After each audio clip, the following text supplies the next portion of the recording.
नमस्कार, मैं हूं राहुल शर्मा। आप देख रहे हैं नेक्स्ट 9 न्यूज और आज हम बात करेंगे बिहार की। बिहार में अगला मुख्यमंत्री कौन होगा ये अभी तक तय नहीं हो पाया है, लेकिन इस बीच जो जातिगत राजनीति है वो किस तरीके से हो रही है इस पर बात करेंगे। साथ ही साथ ये भी बात करेंगे क्या बीजेपी ही लवकुश राजनीति खेलने की तैयारी में है। नीतीश बिना बिहार में भाजपा क्या करेगी। 55 साल जनसंघ प्लस भाजपा की टकटकी के बाद उसकी मुराद पूरी होने वाली है। सीएम की कुर्सी पाकर भाजपा बिहार में एक नया इतिहास रचेगी।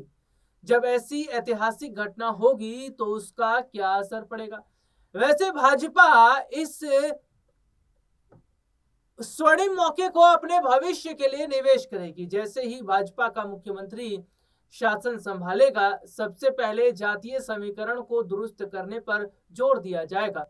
अभी तक बिहार भाजपा की राजनीति स्वर्णों की तरफ झुकी हुई है। 2025 के चुनाव में 101 उम्मीदवारों में से 49 स्वर्ण थे। 2020 में भी भाजपा ने 50 स्वर्ण उम्मीदवार उतारे थे, लेकिन अब यह राजनीति बदलेगी। अब भाजपा अति पिछड़ी जातियों पर फोकस करेगी। इसके लिए वह मुख्यमंत्री पद का दांव भी चल सकती है।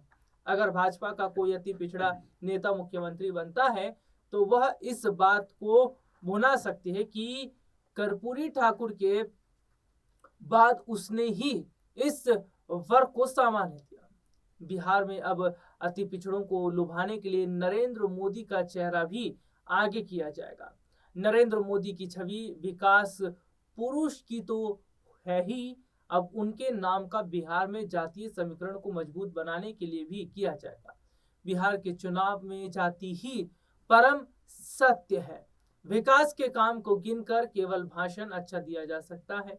नरेंद्र मोदी लोकसभा चुनाव में तो सफल हो जाते हैं, लेकिन बिहार विधानसभा के चुनाव में वे क्यों सफल नहीं हो पाते। वैसे इसलिए क्योंकि विधानसभा चुनाव में स्थानीय मुद्दों के अलावा जाति सबसे आगे होती है। इसलिए जब बिहार विधानसभा चुनाव में नरेंद्र मोदी को तेली समुदाय का नेता बताकर प्रचार में बुलाया, बिहार में नरेंद्र मोदी का तेली बताकर अति पिछड़ों को आकर्षित किया जो है वो जाएगा। नीतीश कुमार ने ही 2015 में तेली जाति को ओबीसी से हटाकर अति पिछड़ा वर्ग में रखा था। उत्तर प्रदेश जैसे जटिल और जाति व्यवस्था वाले राज्य में भाजपा अकेले दम पर कैसे 2 बार बहुमत के साथ जीत गए।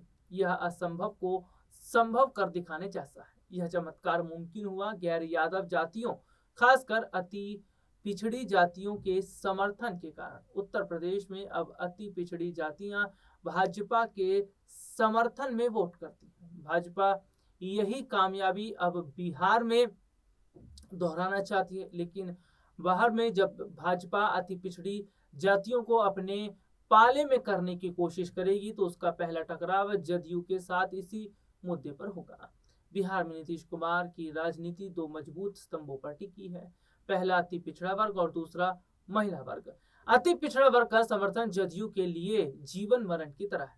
2020 में भी जब जदयू की करारी हार हुई थी और उसके केवल 43 विधायक ही जीते थे, उस समय भी अति पिछड़े वोटरों ने ही नीतीश कुमार की लाज रखी थी। 2025 के विधानसभा चुनाव में जदयू ने सबसे अधिक 22 अति पिछड़े वर्ग के उम्मीदवारों को चुनाव में उतारा था, जबकि भाजपा ने केवल 11 प्रत्याशी दिए थे। अगर भाजपा जदयू के कोर वोटरों को अपनी तरफ मोड़ने की कोशिश करेगी तो जाहिर है नीतीश कुमार का ये बात नागवार लगेगी, लेकिन भाजपा को अपना आधार बढ़ाने के लिए कुछ ना कुछ तो करना ही पड़ेगा।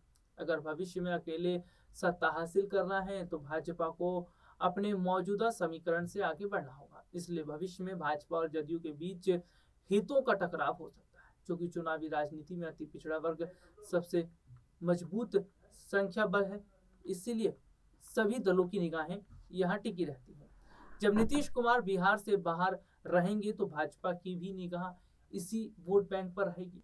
और सबसे बड़ी बात है, उत्तर प्रदेश, बिहार ये ऐसे राज्य हैं जहां पर जातिगत वोट राजनीति खूब होती है। जातिगत वोट बैंक बहुत ज्यादा खेला जाता है और यही वजह है कि जातिगत चीजों को ध्यान में रखकर जो है मुख्यमंत्री बनाने के लिए बीजेपी कोशिश कर रही। देखिए बहुत सारे ऐसे नाम सामने आए, लेकिन कई नाम को साइडलाइन कर दिया। बहुत सारे ऐसे नाम आए जिस पर चर्चाएं हुई, लेकिन उस पर मुहर नहीं लग पाई।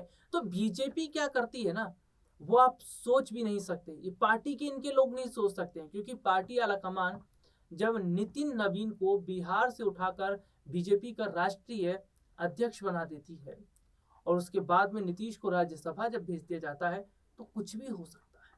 क्योंकि बीजेपी वो पॉलिटिक्स खेलती है या भारतीय जनता पार्टी वो राजनीति करती है जिसे समझ पाना इतना आसान नहीं होता है। और शायद यही वजह है कि बिहार में जो मुख्यमंत्री का जो पद खाली है उसको भरने में बीजेपी इसलिए देर लगा रही है, क्योंकि वो ऐसा मुख्यमंत्री बनाएगी ताकि उसका विपक्ष भी विरोध ना कर पाए। तो यहाँ पर नीतीश कुमार जिस तरीके से लगातार जो है चर्चाओं में बने हैं, चर्चाओं में बने रहने की एक वजह ये भी है कि नीतीश ने अभी तक जिस तरीके से बिहार को संभाल कर रखा, जिस तरीके से उन्होंने बिहार को वो तमाम चीजें दी, चाहे वो शिक्षा की बात कर लें, चाहे बेरोजगार की बात कर लें, सड़कों की बात कर लें, स्वास्थ्य सेक्टर की बात कर लें, वो तमाम चीजों की मैं यहाँ पर बात कर रहा हूँ। वो जो चीजें दी हैं, जिस तरीके से बिहार को उन्होंने बना कर रखा, क्या वो अगला मुख्यमंत्री वही कर पाएगा? हालांकि बिहार में अपराध पर बहुत ज्यादा चर्चा होती है कि बिहार में जो अपराध है वो लगातार जो है वो बढ़ता जो है चला जा रहा है। हालांकि नीतीश कुमार भी अपराध पर काम नहीं कर पाए, जो काबू है वो नहीं कर पाए हैं। तो ऐसे में बीजेपी का एक प्रायोरिटी ये भी है कि बिहार के अंदर अपराध को कैसे कम किया जाए, बिहार के अंदर अपराध जो है उसको कैसे रोका जाए। तो ये बहुत बड़ी बात है। उसके अलावा बहुत सारे ऐसे मुद्दे हैं जो कि अभी उनके सामने हैं, और जैसे कि रोजगार का एक मुद्दा है, क्योंकि बिहार से बहुत सारे ऐसे लोग हैं जो अलग अलग राज्यों में जाते हैं रोजगार के लिए, अलग अलग राज्यों में जाते हैं कामकाज के लिए। तो रोजगार है, उसके अलावा अगर मैं बात कर लेता हूँ तो स्वास्थ्य सेक्टर है, वहाँ पर भी कमी है। तो जो नया मुख्यमंत्री बनेगा उसकी ये जिम्मेदारी बनेगी कि बिहार के अंदर स्वास्थ्य सेक्टर को बेहतर किया जाए, इलाज बेहतर तरीके से लोगों का हो, और तो और रोजगार के ज़्यादा से ज़्यादा सृजन किए जाएं। इसके साथ ही साथ बिहार में जितने भी अति पिछड़ा जो इलाका है, जो जगह है, उसको बेहतर किया जाए। तो ये तमाम चीज़ें हैं, बीजेपी के लिए चुनौतियां हैं। और बीजेपी की तरफ से जो ये चुनौती है, जो मुख्यमंत्री होगा क्या वो इस चुनौती को पार लगा पाएगा, सामना कर पाएगा? ये तमाम ऐसे पहलू हैं जो यहाँ पर खड़े हो रहे हैं। ये देखना होगा कि बिहार में बीजेपी आखिरकार किसे सीएम बनाती है, मुख्यमंत्री कुर्सी पर किसे बिठाती है। फिलहाल आज के इस प्रोग्राम में इतना ही। मुझे इजाजत दीजिए। नमस्कार।